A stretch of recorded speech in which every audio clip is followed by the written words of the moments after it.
One of the pieces of advice I always give to newer designers looking to experiment with biodesign is that they should keep a lab book.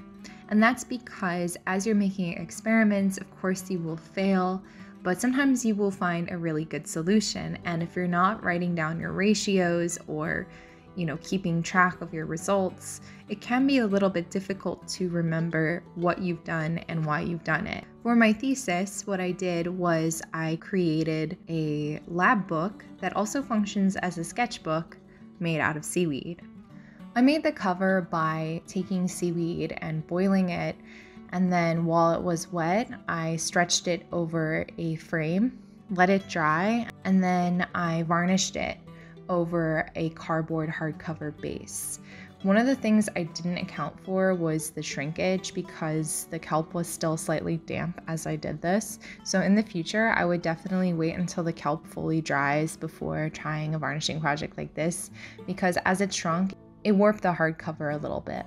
The paper inside is also made from seaweed. It is from Italy. It is called Favini Alga Carta and is used from the green tides of Venice.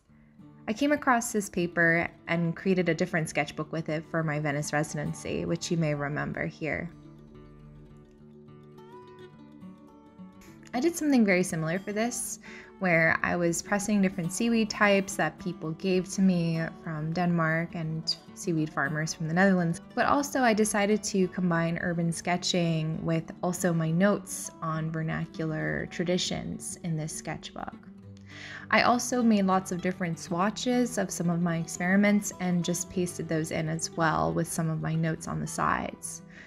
And the result is this sketchbook / lab book that really is just a record of the way my brain works and also a record of my inspirations. I hope looking at this can serve as some inspiration to get creative.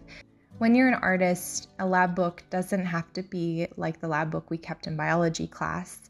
You can draw, you can take swatches. It's really just a record of your process. And this is the way that I like to work. I will be sharing more of my thesis experiments as time goes on, so if you like posts like this, please feel free to subscribe and follow for more.